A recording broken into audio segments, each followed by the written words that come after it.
Meninas, meninos, olá. Lamentáveis episódios na Europa Oriental. Já começaria dizendo a vocês que o tão evoluído e desenvolvido continente europeu, de sociedades tão avançadas, não consegue resolver politicamente seus problemas. E lá está a Rússia com tropas no território ucraniano e o mundo em apreensão, sendo que o mundo ocidental, em especial o anglo-saxão, vem com uma agressividade diplomática significativa, tornando mais difícil a resolução política destes problemas. Dentro deste contexto, há um problema talvez especial, que é a terrível desinformação e incapacidade das pessoas em entenderem aspectos básicos relacionados ao que está sendo noticiado. Antes de eu avançar, duas coisas muito importantes. Primeira, eu não tenho qualquer apreço por Vladimir Putin. Ele é um misógino, ele é um homofóbico, entre outros problemas. Agora, uma coisa é o gosto pessoal, outra coisa é o entendimento político crítico do que está acontecendo. Agora, dito isto, mais uma segunda coisa.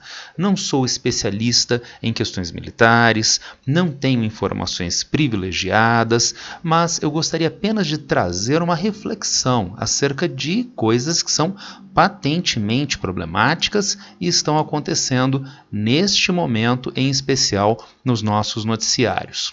Então eu gostaria de trazer a vocês, para vocês uma reflexão acerca do conflito na Ucrânia, começando com isto daqui. Vejam, isto não é exatamente o conflito na Ucrânia, tá? Trata-se da velha Guerra do Golfo. A Guerra do Golfo foi aprovada pelo Congresso dos Estados Unidos, em grande parte devido ao depoimento desta menina, uma jovem de 15 anos, que presenciou as atrocidades das tropas do Iraque no território kuwaitiano, na invasão sobre o Kuwait em 1990. Disse ela, vejam vocês, eles levaram as incubadoras e deixaram os bebês morrendo jogados no chão. Os soldados iraquianos teriam então invadido um hospital, maternidade, tirado os bebês recém-nascidos das incubadoras, deixado a morte no chão e levado às incubadoras. Estranho, né? Para que será que soldados levariam embora as incubadoras, né? O que eles fariam com isso? Bom, não importa, né? Porque são soldados iraquianos, eles são estritamente maus. Na verdade, tudo era uma mentira, né? Ela nunca esteve no referido hospital. Ela era filha do embaixador kuwaitiano em Washington. E tudo isto foi preparado para convencer a opinião pública americana, a opinião pública do mundo ocidental e pressionar os deputados e senadores dos Estados Unidos a aprovarem a guerra contra Saddam Hussein. Então vejam, não é de hoje que as mentiras viabilizam guerras, né? Nós temos o episódio clássico do Maine, né? o encouraçado americano que afundou, né, nas cercanias de Cuba durante a guerra de independência do país. Né? Os Estados Unidos acusaram a Espanha, né, meio através do qual os Estados Unidos puderam entrar no conflito. E hoje se sabe, a Espanha estava certa ao dizer que ela não afundou o Maine. O Maine afundou por um erro de projeto. Com a acusação dos Estados Unidos à Espanha falsa, foi possível os Estados Unidos entrarem na guerra de independência, assumirem a paternidade da independência cubana e estenderem o controle americano sobre mais esse recente país. Então não é de hoje que as mentiras causam guerras e são a tônica do desenrolar dos conflitos. Entretanto, parece que no tempo presente nós temos os cérebros das pessoas liquefeito, porque as mentiras, as contradições são tão patentes e as pessoas continuam dando validade.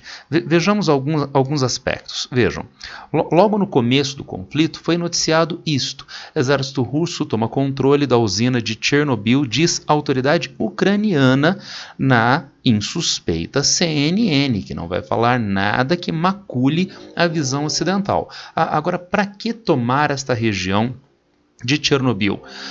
Um dos motivos alegados naquele momento era para o uso das vias de transporte. Assim, as tropas russas poderiam utilizar as estradas de rodagem para o seu deslocamento. Agora, vejam vocês, havia todo um debate antes do início das atividades militares sobre o período agora do ano, final do inverno, que começa o degelo nessa região, transformando as regiões em áreas lamacentas, impróprias para o trânsito dos grandes carros de combate, dos tanques de guerra. Né? Vejam, o controle inicial russo sobre as operações militares foi de tal ordem que eles não utilizaram os pastos para o trânsito dos seus veículos militares, eles estão usando as estradas de rodagem. Então, um controle, sim, muito forte por parte da Rússia sobre esse teatro de operações, tá certo? A ponto de nós termos isso daqui. Comboio russo com 64 km de comprimento se aproxima da capital ucraniana. Gente, são 64 km de carros de combate. Agora, há quem diga que a resistência ucraniana está feroz e a Rússia não avança por causa da resistência ucraniana. Vejam, por favor, se você é um comandante militar ucraniano e você é informado sobre isto, né, que nós temos 64 quilômetros de um verdadeiro congestionamento de veículos militares russos, o que você faria? Óbvio, vamos então acabar com esses, estimam-se 40 mil soldados russos. Por que a Ucrânia não fez isto? Porque ela não tem capacidade de resposta. Então o avanço russo só está sendo contido pela própria Rússia. Já poderia ter havido um avanço mais significativo. Não foi feito porque a própria Rússia está se detendo, causando menores impactos em termos civis e infraestrutura não militar, população civil e infraestrutura não militar. Porque o Putin é bonzinho? Não, óbvio que não. Porque há um custo político em diferentes níveis, né, de um avanço mais significativo que faça com que as infraestruturas civis, as populações civis sejam afetadas mais fortemente do que, obviamente, elas já estão sendo. Então, de novo, a ideia de que a resistência ucraniana é feroz, atroz, etc., etc. Dentro ainda deste contexto, o presidente Zelensky anunciar que as populações estão se armando e preparando coquetéis Molotov, bombas incendiárias contra as tropas russas, isto coloca os civis ucranianos em uma situação de exposição. Não é para a população civil ser utilizada num cenário de guerra. Então vejam as inversões que estão sendo colocadas. Vamos a mais. Aqui nós temos: Putin exige reconhecimento da Crimeia e desnazificação e status neutro da Ucrânia. Vamos nos concentrar nisso daqui, desnazificação. E daí os setores progressistas do mundo ocidental começaram a debater, inclusive aqui no Brasil, mas será que isso não é um exagero por parte do Putin, né, que existem nazistas no governo ucraniano, né, afinal de contas o Zelensky é de uma família de judeus, então todo um debate acerca desta colocação. Agora, isto parece que passou desapercebido. Lá estava o primeiro-ministro britânico, Boris Johnson, né, em um encontro em um país da OTAN, a Estônia, e ele discursando disse nada mais nada menos que o conflito se tratava de um conflito do bem contra o mal. Agora, eu posso até debater objetivamente se há ou não nazistas, ou pelo menos extrema-direita, infiltrada no governo ucraniano. Eu não posso debater objetivamente o bem contra o mal, isso é metafísica, isso chega a teologia. Eu posso esperar isso de um chefe de Estado, de um país que seja fundamentalista religioso. Agora não no mundo ocidental. E isto passa em branco. Ninguém fala nada no mundo ocidental acerca de uma declaração como esta. Diga-se de passagem, Sr. Boris Johnson, né, que estava em baixa nas pesquisas de popularidade no Reino Unido, entre outros pelas suas festinhas durante a Covid-19, entre outros durante a sua festinha logo após o falecimento do príncipe Philip. E agora aparece, né, bancando uma de Churchill, né, detendo, né, o mundo, né, do bem contra o mal. Então, pelo amor de Deus. Saiu isto hoje na Al Jazeera, né? E dentro deste artigo, por que será que os russos ainda não têm controle e superioridade aérea sobre o território? Volto ao slide anterior. Não tem superioridade aérea, mas 60 quilômetros de tropas russas estão paradinhas ali esperando. Então parece que está relativamente confortável o controle aéreo para a Rússia neste momento. Ainda assim, neste artigo, nós encontramos depoimentos de militares americanos que dizem não entender o que os russos estão fazendo, são erros que os russos estão cometendo. Erros que os russos estão cometendo. Incrível isto, né? No mesmo dia de hoje saiu este artigo no Asia Times. Né? A Rússia está fazendo uma operação militar de baixo custo. Segundo o artigo do Asia Times, o custo diário das operações militares da Rússia na Ucrânia está por volta de 500 milhões de dólares, fazendo com que isto onere menos a economia russa, que já estava sob sanções, e essas sanções vão se tornar mais graves, estão se tornando mais graves com o passar do tempo. Isso faz com que a Rússia possa levar essas operações por muito mais tempo, inclusive, quem sabe, uma eventual ocupação do território ucraniano a partir da rendição do governo ucraniano. Então, será que até isto o governo americano quer ter? Então, a exclusividade do certo e errado sobre operações militares, né? Então, se eles fizeram operações relâmpago, por exemplo, na Guerra do Golfo em 1991, na Guerra do Iraque em 2003, mas não é a mesma forma de operação militar que a Rússia está estrategicamente colocando neste momento. Vamos ainda a isso, olha só, Rússia intensifica ataques, bombardeia a região central de Kiev e anuncia controle da cidade de Kherson no Mar Negro. Hoje, um analista da CNN disse que a Rússia, de novo, ela não consegue avançar e até agora ela não tomou nenhuma cidade importante. A segunda maior cidade da Ucrânia, né, estaria sob ocupação militar russa. Hoje, inclusive, circularam, né, imagens de soldados russos patrulhando as ruas dessa cidade. Então, como não houve ocupação, mas a gente está em 7 dias de ocupação militar russa sobre o segundo maior país da Europa, só perde em área para a própria Rússia, o segundo maior país da Europa, a Ucrânia. Então, será que este especialista em política internacional queria o quê? Que houvesse declaração de guerra, houvesse algum tipo de AVC ou infarto nas autoridades ucranianas e imediatamente a Rússia tivesse tomado todo o território? É óbvio que não, são 7 dias de operações militares. E insisto, com 60 quilômetros de congestionamento, né, de congestionamento de veículos militares.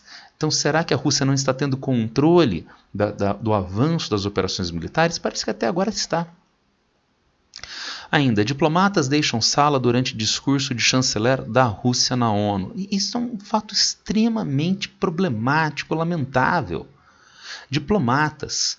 Então, são pessoas que usam a fala para a superação dos problemas através de meios não violentos. Agora, como eu posso usar a fala se eu não ouço a outra parte? Então estão cortados os canais de comunicação e vejam, a imprensa ocidental traz isso como se fosse uma coisa muito boa, o mundo deu as costas para a Rússia. Ótimo! Então a Rússia continua as operações militares com perdas de vidas, com problemas diversos no território ucraniano. Então isto não é bem-vindo. Bem-vindo é o diálogo entre as partes para a superação dos problemas. E quais são os problemas? O problema está aqui, gente. Então, vejam, a legitimidade nas ações russas, do ponto de vista do direito internacional, de mandar tropas ocupar um país vizinho, claro que não tem. Não tem, isso não é previsto no direito internacional, muito pelo contrário. Rússia e Ucrânia são membros da ONU e a organização proíbe, ou melhor, condena o uso de tropas de um país sobre outro. Entretanto, nós temos este problema. Desde 1997, veja a quantidade de países que eram do Pacto de Varsóvia, aliança militar liderada pela União Soviética, ou que eram da própria União Soviética, repúblicas soviéticas, como as repúblicas bálticas, que entraram na organização militar liderada pelos Estados Unidos. E colocando potencialmente tropas americanas friccionando na fronteira com a Rússia, como já acontece nos países bálticos e poderia vir a acontecer também na Ucrânia. Agora vejam como a Ucrânia é um caso peculiar, porque ela dá acesso ao Mar Negro. Então trata-se da área na qual a Rússia tem acesso a exportações e importações. O controle do Mar Negro para a Rússia é fundamental. Com uma Ucrânia na OTAN, todo esse litoral passa a ser um litoral de controle do Ocidente e que pode colocar em xeque o uso do Mar Negro para as necessidades comerciais da Rússia. E ainda, vejam, será que é bem-vinda uma Ucrânia na OTAN? Talvez os episódios de agora mostrem que sim, na medida em que, vejam, a Rússia não entrou em confronto com os países da OTAN devido ao nosso conhecido artigo 5º da OTAN de defesa mútua. Se a Rússia declarar guerra ou invadir o território de qualquer desses países, é uma declaração de guerra a todos os países da OTAN e, portanto, por extensão, aos Estados Unidos. Então, talvez fosse bem-vinda a Ucrânia ter entrado na OTAN antes. Não. Eu fecharia essa apresentação rápida com vocês através dessa notícia, vejam, de 2014. E lembra do argumento do Putin, né? Setores neonazistas, extrema-direita, né? no governo ucraniano? Está aqui a notícia de 2014. Ucrânia sob pressão dos neonazistas. Trata-se de um governo que é formado a partir do golpe de Estado contra o presidente Yanukovych em 2014, um governo formado por setores de extrema-direita e que são sistemática, radicalmente russófobos. Agora vejam, a Ucrânia tem uma posição mais acanhada, tímida, frente à Rússia, pela desproporção militar. Agora, vamos imaginar uma Ucrânia na OTAN. Então, estes setores russófobos da Ucrânia se sentem protegidos pela OTAN e pelos Estados Unidos para terem uma ação de muito maior agressividade contra a Rússia. Isto é bem-vindo para a segurança russa? Isto é bem-vindo para a segurança europeia? Seria bem-vindo para a segurança internacional mundial? Claro que não. Então, colocar um país de governo de baixa confiabilidade, instável numa aliança militar com os Estados Unidos, sendo que este país tem problemas gravíssimos com a maior potência nuclear do mundo na atualidade, a Rússia. Então, a posição russa é uma posição correta de não aceitação da Ucrânia na OTAN. O problema é que isso tem que ser negociado. E o problema para a negociação se mostra na atualidade. Então, por que não foi negociado?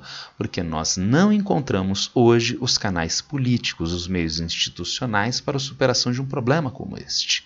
O conflito que está se desenrolando está mostrando as limitações das instituições internacionais para resolver um problema como este. E ainda uma última coisa, as limitações da própria diplomacia ocidental, que é soberba, que é racista, que vê o restante do mundo como um mundo que pode e deve ser policiado pelos países da União Europeia e pelos Estados Unidos, quando na verdade não.